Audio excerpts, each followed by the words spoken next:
There's something deeply unsettling about waking up one morning and forgetting why you walked into the kitchen.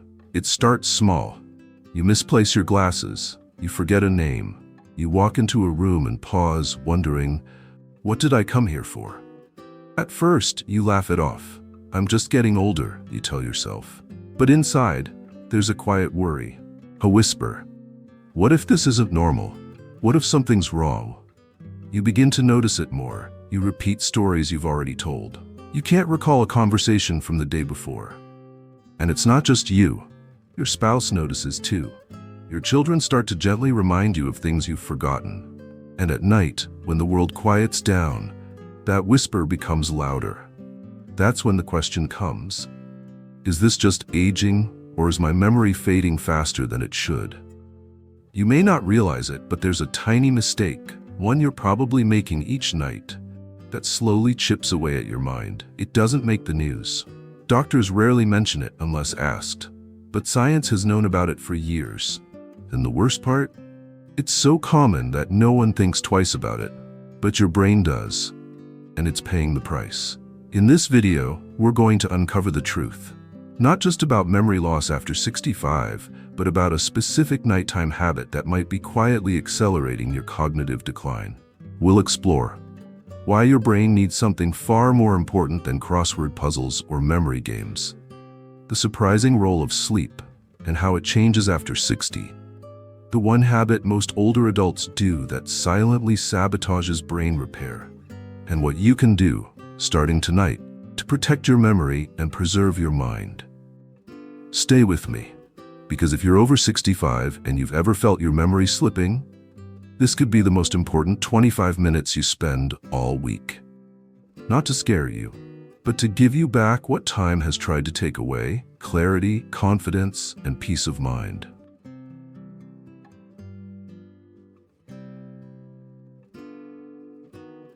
You may think that when you sleep, your brain rests, that it's like turning off the lights in a room and letting everything power down. But that's not what happens. In fact, the night is when your brain gets to work. It's the only time of day it isn't bombarded with new information. So it takes the opportunity to clean house. It clears out waste proteins linked to Alzheimer's. It organizes short-term memories into long-term storage. It repairs damaged neural pathways. It files the events of the day into the shelves of your mind. Think of it like a librarian, staying up late to quietly put every book back on the right shelf so you can find it tomorrow. But here's the problem. As we age, the quality of our sleep often changes. We wake up more often. We sleep more lightly. We toss and turn. And crucially, we spend less time in deep, restorative sleep. That deep sleep, also known as slow-wave sleep, is the critical phase where your brain does its memory maintenance work. And without it, your brain doesn't have the time or energy to do the cleanup. Instead, proteins linked to dementia build up. New memories never make it into long-term storage, and damaged cells don't get repaired. That's why you might wake up feeling like your mind is foggy, why you struggle to remember what you did yesterday, why learning new things feels harder than it used to. And it's not just about how much sleep you get. It's about how well your brain gets to do its job while you're asleep. This is where the mistake comes in. Most people think memory loss is inevitable after 65, but researchers now believe that one of the biggest causes of memory decline in older adults is poor quality sleep. And the tragedy is, it's often caused by something so small, so avoidable, that once you realize it, you might want to change your nighttime routine forever. Because one tiny habit could be keeping your brain from the deep sleep it needs to protect your memory. And yes, it starts with what you do right before bed.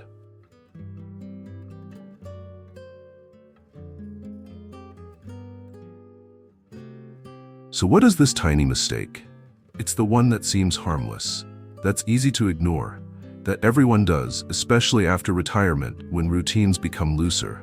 It's the mistake of using screens too late at night. That glowing phone screen, the late-night TV, the iPad game you play to unwind, even just scrolling through social media for a few minutes in bed. You see, your brain works on a schedule. It relies on signals, like light and darkness, to know when it's time to stay alert and when it's time to prepare for rest. This internal clock is called the circadian rhythm. And the blue light from screens? It's tricking your brain. It tells your brain it's still daytime. It suppresses melatonin, the hormone that helps you fall asleep and stay in deep, restorative sleep. And without enough melatonin, your body might fall asleep eventually, but your brain stays in the shallows, never diving into the deep waters where memory is protected and restored. That's why so many people over 65 say, "I sleep 8 hours but still wake up tired. I can't remember what I just read. My dreams are gone. I don't even feel like I sleep anymore." Because what they're calling sleep isn't what the brain needs. Even if you think you're asleep for 7 hours, your brain may have only had 2 hours of meaningful rest, if that. So night after night, the damage builds. Neural pathways remain clogged.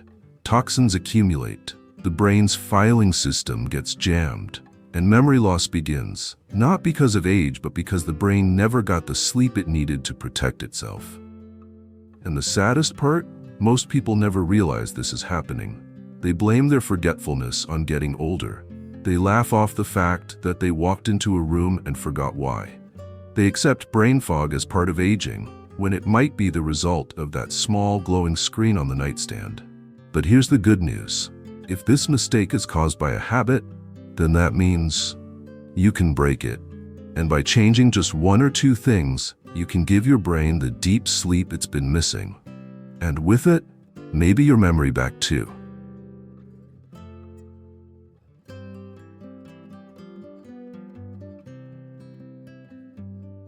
So how do you begin? How do you reverse the damage, give your brain the rest it's been craving, and maybe even sharpen your memory, even after 65? You start with light. That's right. The very thing that's been tricking your brain can also be the key to healing it. First, limit screen time 1 to 2 hours before bed. That means turning off the TV, putting the phone away, closing the laptop, even if it's just background noise. Give your brain darkness. Let it know it's time to rest now. If that feels difficult, don't worry. Many of us have used screens to escape loneliness, boredom, or worry.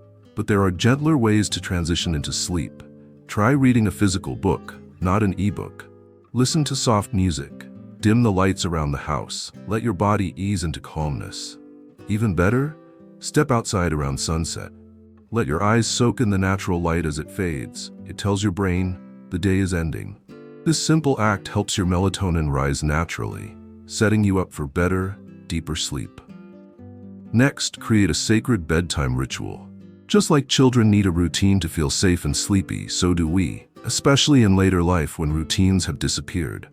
A warm bath, sipping chamomile tea, writing down your thoughts, your worries, or even a list of things you're grateful for. These rituals anchor you. They teach your brain, this is the path to rest. And here's something many people forget. Your bedroom matters. If your room is cluttered, noisy, too warm, or filled with glowing devices, your sleep will suffer. So make it a place of peace. Cool the room, silence distractions, remove glowing digital clocks, phones, and tablets. Let it be your sanctuary. And if you still find your mind racing when the lights go off, try a technique called sleep cue breathing. It's simple. Breathe in for 4 seconds, hold for 4, exhale for 6. Do this slowly, gently. It signals the nervous system to unwind. Even if you don't fall asleep instantly, your body begins to shift into a state of healing. Now here's the most important part. You don't need perfection. You don't need to fix everything overnight. You just need consistency. Because every night you protect your sleep, you protect your brain. Every night you disconnect from glowing noise, you reconnect with memory. It's not about doing it perfectly. It's about doing it with care. And that care, it adds up. In clearer thoughts, steadier recall, and a sense of mental peace you might have thought was lost forever.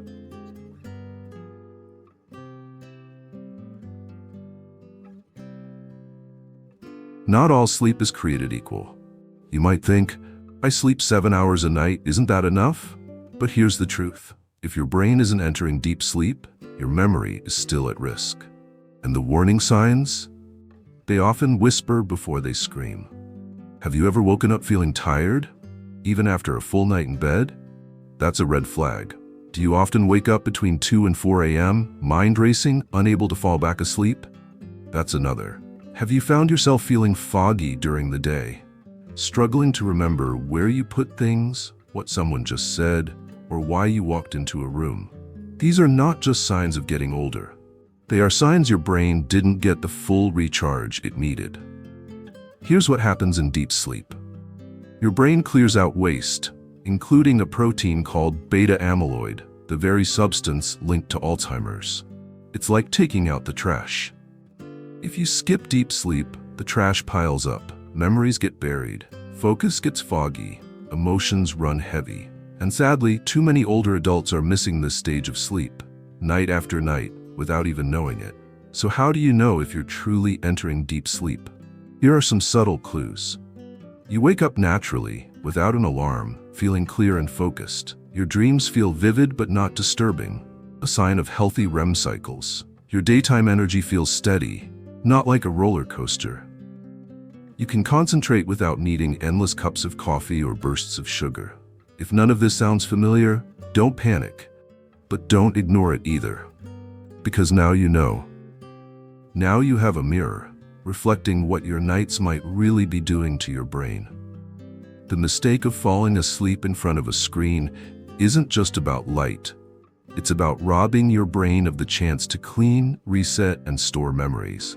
And once you lose that chance, night after night, the consequences stack up. Your recall dulls, your mood sinks, your sense of self begins to blur around the edges.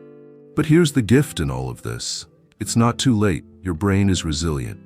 Even in your 60s, 70s, and 80s, when given the right conditions, it responds.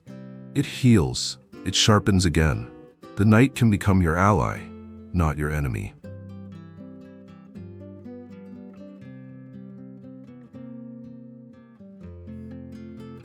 So now the question becomes, if screens are silently sabotaging our memory, what can we do instead?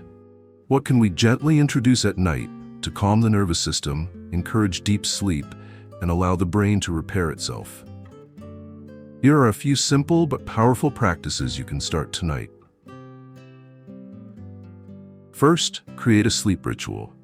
Think of it as preparing your mind for rest, like dimming the lights in a theater before a performance. This could be as simple as sipping a warm caffeine-free tea, like chamomile or lemon balm, while sitting in quiet. No news, no phones, no notifications, just you and stillness.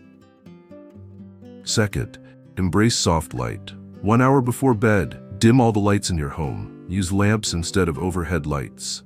Let your body know that it's nighttime and give melatonin the signal to rise. Third, introduce gentle movement. Stretch your back, roll your shoulders. Even a few minutes of slow breathing or light Tai Chi can calm the heart rate and shift you into a peaceful state. It doesn't need to be complicated, it just needs to be consistent. Fourth, keep your room cool and quiet. Your brain sleeps best in a cool environment, around 65 degrees, 18 degrees. Silence helps, but soft background noise like a fan or white noise machine can mask disruptions. Your bedroom should feel like a sanctuary, not a second office or a storage room. Fifth, journal your worries. If your mind races at night, try this. Before bed, write down everything that's on your mind. Not to solve it, not to organize it, just to release it. Sometimes the simple act of putting worries on paper helps your mind let go. And finally, the most powerful shift of all, give yourself permission to rest. So many of us, especially after decades of work, parenting, caregiving, feel guilty for doing nothing. But rest is not laziness. It is the medicine your brain desperately needs, especially now, when you stop treating sleep like an inconvenience and start treating it like nourishment. Something profound begins to change. You remember names more clearly, you feel steadier, less anxious, you smile more. Your brain thanks you, not with words, but with clarity. It's not magic. It's simply what happens when you stop making that tiny mistake and start choosing something gentler, wiser.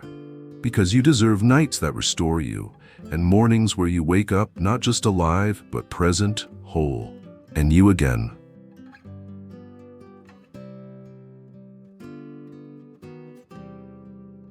So if you've made that mistake, staying up late scrolling, falling asleep to the TV, ignoring the quiet ache in your chest that says this isn't working, please know this. You are not failing. You are not broken. And you're not too late. Your memory is not disappearing. It's simply calling out for care. A care you can still give tonight and every night after. You see, memory isn't just stored in brain cells. It's stored in moments. The way your fingers remember how to tie your shoes. The way your heart remembers the sound of your child's laughter. The way your spirit remembers who you are, even on the days when your reflection feels like a stranger. So don't give up. If you do one thing tonight, let it be this. Turn off the screens. Dim the lights. Lie down with no guilt, and let the silence hold you like a soft blanket. Because every act of rest is a rebellion. Against the noise, against the fear of aging, against the idea that you must always be doing to still be valuable. Let yourself be still. And tomorrow, when you wake, with even just a little more clarity, a little more peace, a little more you, remember, it wasn't a miracle. It was simply you, choosing to live kindly with your own brain. We forget, yes, but we can also remember, and we can begin again as many times as we need to. If this message touched you, if you saw yourself in any part of this story, please leave a comment below. Share one small change you'll make tonight, just one, to take better care of your mind. Because sometimes saying it out loud is the first step toward healing. And if you believe this video might help someone you love, a partner, a parent, a friend, send it to them. It could be the nudge they never knew they needed. Thank you for spending this time with me. On this path we walk. With grace, with struggle, and with quiet hope, you are not alone. From Golden Pathways, may your nights be gentle, may your mornings be clear, and may your memory always find its way back home.